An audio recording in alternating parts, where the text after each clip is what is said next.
చందమామ కథ. దేవుడి పల్లెం. కృష్ణానదీ తీరాన ఒక గ్రామంలో సౌభాగ్యమ్మ అనే ఒక వృద్ధురాలు ఉండేది. ఆమెకు 80 ఏళ్ళు. ఆమె కడుపున పుట్టిన కొడుకులిద్దరూ అర్ధాయుషుగానే చనిపోయారు. కూతుళ్ళు కాపురాలకు వెళ్ళిపోయారు. ఆమె చాలామంది మనవరాళ్లను కూడా ఎత్తుకున్నది. కానీ ఆమెకు మనవడు గోపన్న ఒక్కడే. వీణ్ణి పెంచి పెద్ద చేయటానికే నేను బ్రతికి ఉన్నాను అని ఆవిడ అనేది. వాణ్ణి ఆవిడ చాలా కష్టపడి పెంచింది. గోపన్న చూడముచ్చటైన యువకుడుగా తయారయ్యాడు. వాడు అందంగా ఉండటమే కాక బలిష్టంగా ఉండేవాడు. వాడు చాలా మంచివాడు. వాడి హృదయంలో ఏ కోశాన ఒక్క కుళ్ళు బుద్ధి లేదు. వాడికి గల ఆస్తి యావత్తు ఒక ఎద్దుల బండి మాత్రమే. వాడు ఆ బండిని కిరాయికి తోలుకొని ఆ వచ్చిన డబ్బుతో తనను తన చెల్లెళ్లను పోషించుకుంటూ తన నాయనమ్మను సుఖపెట్టసాగాడు. వ్యవసాయ తరుణం కానప్పుడు కూడా అతని బండికి పని ఉండేది. ఆ ఊరు కుమ్మరులకు ప్రసిద్ధి. వాళ్ళు చేసిన కుండలు, కూజాలు, పాత్రలు బస్తికి చేరవేయటానికి గోపన్న బండి ఉపయోగపడేది. గోపన్న ఇంటి గోడకు ఒక సంచి వేలాడుతుండేది. ఆ సంచిలో దేవుడి పల్లెం ఉందని, అది అన్ని కష్టాలను పారదోలి మేలు కలిగిస్తుందని, దాన్ని చేతితో అంటను కూడా అంటరాదని, అది తాను కాపురానికి వచ్చే నాటికే ఎన్నో తరాలుగా ఆ ఇంట్లో ఉంటున్నదని నాయనమ్మ గోపన్నతో చెప్పేది. గోపన్నకు 18 నిండిన కొద్ది రోజులకు నాయనమ్మకు అకస్మాత్తుగా పక్షవాతం వచ్చి పడిపోయింది. ఆవిడ గోపన్నను దగ్గరికి పిలిచి, నాయనా, దేవుడి పల్లెం జాగ్రత్త, దాని జోలికి పోనని మాట ఇయ్యి అన్నది. అంటూనే గోపన్న ఆమె కోరినట్టుగా మాట ఇచ్చాడు. దేవుడి అనుమతి అయితే తప్ప దాన్ని అమ్మవద్దు, ఇల్లు దాటి పోనీవద్దు అని అంటూ గోపన్న జవాబు చెప్పేలోపుగా నాయనమ్మ ప్రాణాలు విడిచింది. ఆ రాత్రంతా గోపన్న నాయనమ్మ కోసం ఏడ్చాడు. ఆవిడ తప్ప మరొక తల్లిని వాడెరగడు. పోయిన వారి కోసం రోజుల తరబడి ఏడవటం సంపన్నులకు జరుగుతుంది కానీ పేదవాళ్ళకి జరగదు. గోపన్న మరునాడే మళ్ళీ బండి కట్టాడు. ఎందుకంటే తాను ఏ రోజు సంపాదించకపోతే ఆ రోజు 4 ప్రాణులకు ఫస్తే. నాయనమ్మ పోయాక వాడికి లోకం చిన్నబోయినట్టే ఉంది. కిరాయికి బండిని తోలుకుపోయి ఇంటికి తిరిగి వచ్చి బండి విప్పగానే ఒక మూల చేరి తన కుక్కను కావలించుకొని నాయనమ్మ కోసం ఏడ్చేవాడు. నాయనమ్మ చనిపోయాక ఇంటి పెత్తనం ఆడపిల్లలదయింది. వాళ్లను అదుపులో ఉంచటానికి నాయనమ్మ లేదు. వాళ్ళు ఇంటి పని అంతా నిర్లక్ష్యంగా చేయసాగారు. పిచ్చి పిచ్చి పూసల పేర్లు కొని అవి వేసుకొని కులకసాగారు. గోపన్న, ఈడు వచ్చిన వాడవు కదా, ఎవరినన్నా పనిమంతురాలుని పెళ్లాడి ఇల్లు చక్కబరుచుకో, చిన్న పిల్లలు, నీ చెల్లెళ్ళు ఇల్లు నిర్వహించలేరు అని గోపన్నకు ఇరుగు పొరుగు వాళ్ళు సలహా ఇచ్చారు. మా చెల్లెలందరికీ పెళ్లి కానివ్వండి, నా పెళ్లికేం తొందర అనేవాడు గోపన్న. నిజానికి గోపన్న తనకు కావలసిన పిల్లను అదివరకే చూసి పెట్టుకున్నాడు. అయితే ఆ పిల్లను అతను చేసుకునే అవకాశం ఏమాత్రమూ లేదు. ఆమె కుమ్మర్ల పెద్ద అయిన శివన్న కూతురు పార్వతి. శివన్నకు గోపన్న తరచూ బండి కట్టేవాడు.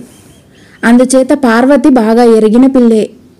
ఇద్దరికీ మధ్య మాట్లాడుకునే చనువు లేదు గాని గోపన్నను చూసినప్పుడల్లా పార్వతి ఎంతో స్నేహంగా నవ్వేది. అతనితో మాట్లాడాలన్న కోరిక కూడా కనబరిచేది. తన స్థితి తక్కువ అని గుర్తించి గోపన్నే ఆమెకు పెడపెడగా ఉండేవాడు. అకస్మాత్తుగా గోపన్న స్థితి మరింత దిగజారిపోయింది. అతని ఎడ్లలో ఒకటి చచ్చింది, రెండవది కాలు విరుచుకున్నది. గోపన్నకు తన 2 కాళ్ళు విరిగినంత పనైంది. ఊళ్ళో వాళ్ళు కొద్దిపాటి సాయం చేశారు గాని నిజంగా అతన్ని తన కాళ్ళ మీద నిలబెట్టగల వాళ్ళు చూస్తూ ఊరుకున్నారు. కుమ్మర్ల పెద్ద శివన్న గోపన్న చేత అన్ని ఏళ్లుగా పని చేయించుకుని చిన్నమెత్తు సహాయం చేయలేదు. గోపన్న ఇంట్లో పొయ్యి రాజని స్థితి కూడా ఏర్పడింది.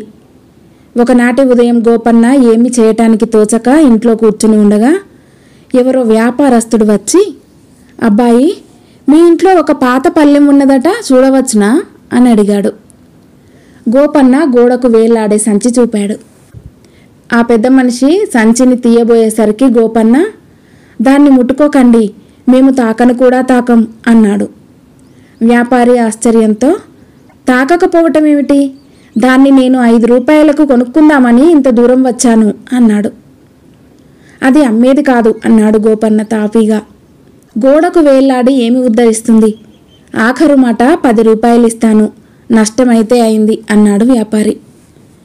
గోపన్న ఒప్పుకోలేదు. వ్యాపారి వదిలిపెట్టలేదు.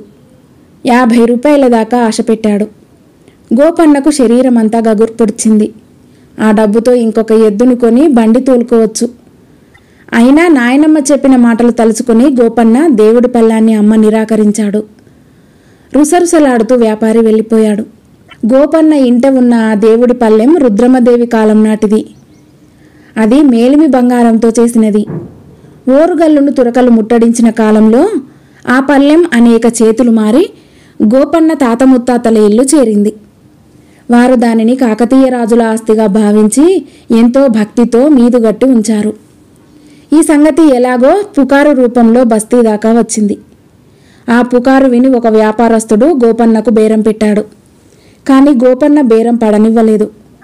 ఆ వ్యాపారస్తుడు వచ్చి వెళ్ళినాక అలాంటి వారే అప్పుడప్పుడు గోపన్న ఇంటికి వచ్చి దేవుడి పళ్ళెం కొంటామని అడగసాగారు. గోపన్న బళ్ళు బాడుగకు తీసుకొని వాటిని తోలి చాలీ డబ్బుతో ఒక పూట తింటే ఇంకొక పూట మాడుతున్నాడు. అయినా అతడు దేవుడి పళ్ళెం అమ్మటానికి మాత్రం ఎంత మాత్రం ఒప్పలేదు. ఈలోపుగా అతనికి పార్వతి దాదాపు రోజూ కనిపిస్తూనే ఉన్నది. ఆమె గోపన్న పెంపుడు కుక్కతో సావాసం చేసింది. అది పార్వతిని చూసినప్పటల్లా ఆమె వద్దకు పరిగెత్తి తోక ఆడించేది. పార్వతి ఆ కుక్కను ముద్దు చేసేది. పార్వతికి ఒక గొప్ప ఇంటి మనవు కుదిరినట్టు ఊళ్ళో చెప్పుకోసాగారు. ఈ సంగతి వినగానే గోపన్నలో మిగిలి ఉన్న కాస్త ఉత్సాహము ఇంకిపోయినట్టయింది. పార్వతిని నేను పెళ్లాడకపోయాక ఎవరు పెళ్లాడితేనేం అని అతను తన మనస్సును సమాధానపరుచుకోవటానికి ప్రయత్నించాడు. ఎందుకంటే గోపన్న రోజల్లా శ్రమపడినా తాను తన చెల్లెళ్ళు 2 పూటలా కడుపు నిండా గంజి అయినా తాగలేని స్థితిలో ఉన్నారు. శివన్నను చూడబోతే ఆయన వ్యవహారం 3 పువ్వులు 6 కాయలుగా ఉన్నది. బస్తీలో ఉండే వ్యాపారస్తులకు కూడా ఆయన అప్పులు పెట్టి మంచి వడ్డీ సంపాదిస్తాడని చెప్పుకునేవారు. ఆ ఏడు పంటలు బాగా పండాయి.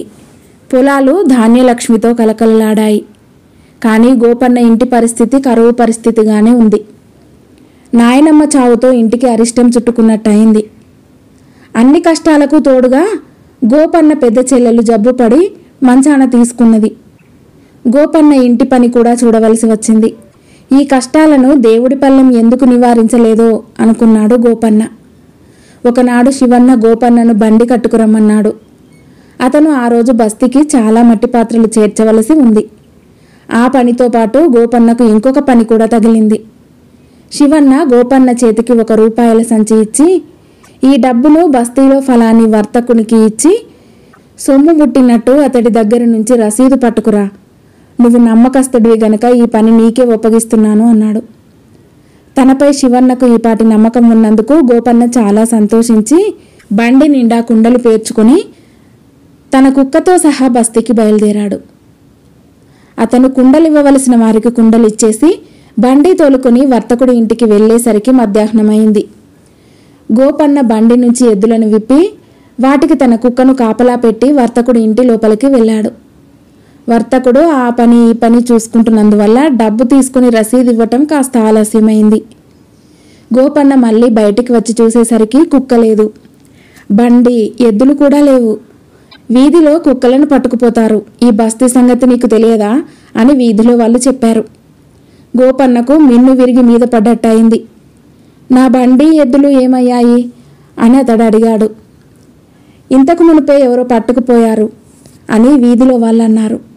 గోపన్నకు బండి ఎద్దుల కన్నా కుక్క పోవటమే చాలా బాధ కలిగించింది.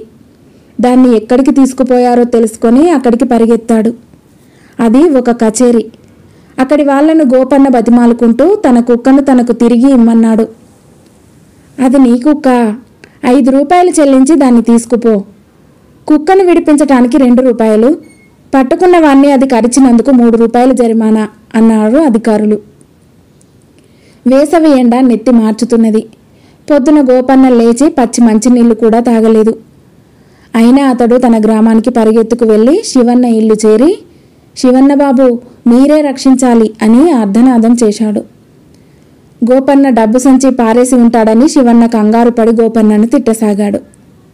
గోపన్న ఇచ్చిన రసీదు చూశాక ఆయనకు మనస్సు కుదుట పడింది. చవట విధవ, ఏమీ లేని దానికి ఊరికేనే కంగారు పెట్టావెందుకు అన్నాడు శివన్న కోపంగా.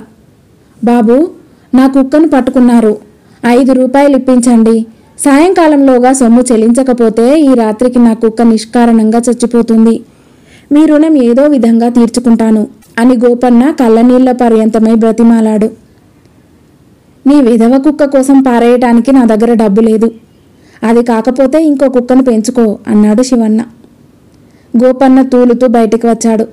వాడికి భగవంతుడిలో ఉన్న అపారమైన విశ్వాసం ఎగిరిపోసాగింది. అతనికి దేవుడి పళ్ళెం అకస్మాత్తుగా జ్ఞాపకం వచ్చింది. దేవుడు అనుమతిస్తే ఆ పళ్ళెం అమ్మమని నాయనమ్మ చెప్పింది. దేవుడు తప్పక అనుమతిస్తాడు. ఇటువంటి సమయంలో ఆదుకోవటానికి కాకపోతే ఆ పళ్ళెం దేనికి? అతనికి దేవుడిలో నమ్మకం తిరిగి వచ్చింది. తాను ఇంటికి వెళ్ళటము, గోడ మీద నుంచి దేవుడి పళ్ళెం దించటము, దాన్ని పట్టుకొని తిరిగి నగరానికి వెళ్ళటము, అక్కడి వ్యాపారి దగ్గరికి వెళ్ళి ఇదిగో దేవుడి పళ్ళెం, 50 రూపాయలు ఇవ్వండి అని అడగటము గోపన్నకు కలలో విషయాలలాగా ఉన్నాయి. అతని చేతిలోని దేవుడి పళ్ళాన్ని వ్యాపారస్తుడు తీసుకునే లోపల అక్కడ ఉన్న మరొక పెద్ద మనిషి దాన్ని తీసుకొని, దీని ఖరీదు 50 రూపాయలేమిటి, ఇంకా చాలా ఉంటుందే అన్నాడు. 50 రూపాయలు చాలు, ఇవ్వండి అన్నాడు గోపన్న. ఆ పెద్ద మనిషి 50 రూపాయలు ఎంచి ఇచ్చాడు. గోపన్న తూలుతూ వెళ్ళి 5 రూపాయలు తీసి అధికారులకిచ్చి తన కుక్కను విడిపించుకున్నాడు. ఆ కుక్కను కౌగిలించుకుంటూ ఉండగానే అతడికి స్పృహ తప్పిపోయింది. గోపన్నకు మళ్ళీ స్పృహ తెలిసేసరికి అతడు తన ఇంట్లో ఉన్నాడు. మరి కాసేపటికల్లా తన దగ్గర పళ్ళెం తీసుకున్న పెద్ద మనిషి అక్కడికి వచ్చాడు. ఆయన గోపన్నతో, ఈ పళ్ళాన్ని నువ్వు అవసరం వచ్చి అమ్మావా నాయనా అని అడిగాడు. అవునండి అన్నాడు గోపన్న. దీని ఖరీదెంతో నీకు తెలియదా అన్నాడు పెద్ద మనిషి. దాని ఖరీదు సంగతి నాకేమీ తెలియదు అన్నాడు గోపన్న. ఇది చరిత్ర ప్రసిద్ధి గల పళ్ళెం. దీని ఖరీదు కనీసం 1500 రూపాయలుంటుంది. ఇదిగో మిగిలిన సొమ్ము అంటూ ఆ పెద్ద మనిషి రూపాయల సంచి తీసి గోపన్న ముందు పెట్టాడు. ఆ రోజు నుంచి గోపన్న అదృష్టం తిరిగింది. అతను ఆ గ్రామంలో ఒక ధనికుడయ్యాడు. పొలాలు కొనుక్కొని మంచి ఇల్లు కట్టుకున్నాడు. పార్వతి గోపన్నను తప్ప ఇంకెవరిని పెళ్లాడనని తన తండ్రితో అన్నప్పుడు ఆయన అభ్యంతరం చెప్పలేదు. ఇద్దరికి పెళ్ళయి ఊరేగింపు జరిగినప్పుడు గోపన్న కుక్క ఊరేగింపుతో పాటు గర్వంగా ముందుకు నడిచింది. అందరూ సుఖంగా ఉన్నారు. కథ సమాప్తం.